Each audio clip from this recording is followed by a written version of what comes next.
ଚାଲନ୍ତୁ ଗୋଟେ ଛୋଟ ମିନି କ୍ରିଏଟ୍ କରିବା ନଟିଆ ଗାଣ୍ଡୁର। ଯଦି ଭିଡ଼ିଓଟି ଭଲ ଲାଗେ ତାହେଲେ ଗୋଟେ ସୁନ୍ଦର ଲାଇକ୍ଟେ କରିଦେବେ। ହେଇରେ ଯଦି ଭିଡ଼ିଓଟା ଭଲ ଲାଗିଲେ ଗୋଟେ ଲାଇକ୍ କରିଦେବେ। ଆଉ ନଟିଆ ଗାଣ୍ଡୁ ଯାଇଛନ୍ତି ଭୀମାଗୁଡ଼ା ଗଛରୁ ଆମ୍ବ ଚୋରି କରିବାକୁ ଏବଂ ଭୀମାଗୁଡ଼ା ତାକୁ ଦେଖିଦେଇଛି। ତ ସେତେବେଳେ ତାଙ୍କର ଭଏସ୍ଟା କେମିତି ହେବ? ଆରେ କେଞ୍ଚୁ ଜାଣିଛୁ ଭୀମାଗୁଡ଼ା ବାଡ଼ିରେ ବଢ଼ିଆ ବଢ଼ିଆ ଆମ୍ବ ହେଇଛି। ଆଲୋ ଥତା କତୁ ଜାଣିଛୁ ତାଙ୍କ ବାଡ଼ିରେ ଭଲ ଭଲ ପାଚିଲା ଆମ୍ବ ହେଇଛି। ତାଉ ତାଉ ତୁ ତ ଭାତ ମାଲନି ତାଳ ବେଗା ଆମ୍ବ ଖାକେ ପୁଲି ପଳେଇ ଆସିଥିବା। ହଁ ଚାଲ ଚାଲେ। ଆରେ କେଞ୍ଚୁ ମୋତେ ତ ଗଛ ଚଢ଼ି ଆସେନି। ତୁ ଗଛକୁ ଚଢ଼େ ମୁଁ ତଳେ ଥଇକି ଆମ୍ବ ଉଠିବି। ତାଉ ତାଉ ଆଉ ମୁଁ ଜାଣିଥିଲି ତୁ କଥାକୁ ତଲିବୁନି ବୋଲି। ହଉ ରାଗନି ଆମ୍ବ ପକା ଆମ୍ବ ପକା। ହେଇରେ କୋଉଆଡ଼େ କିଛି ପବନ ହଉନେଇ ଏବଂ ଆମ୍ବ ଗଛଟା କାହିଁକି ହଲୁଛି ରେ?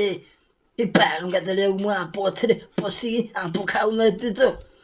ଆରେ କେଞ୍ଚୁ ଓହ୍ଲେଇ ପଡ଼େ ଭୀମାଗୁଡ଼ାର ପାଟି ଶୁଭିଲାଣି। ତାଉ ତାଉ ତାଉ ତାଉ ଆଉ ଲତି ଲତି। ହେଇରେ ବାଲୁକା ତଳିରେ ତ ମୋ ବାପା ମାଙ୍କୁ ଖବର ଦଉଛି ରେ। ମୋ ଆମ୍ବ ବାଡ଼ିରେ ସବୁ ଆମ୍ବ ଗୁଡ଼ା ତମେ ଚୋରି କରି ଖାଇ ଦଉଛ ରେ।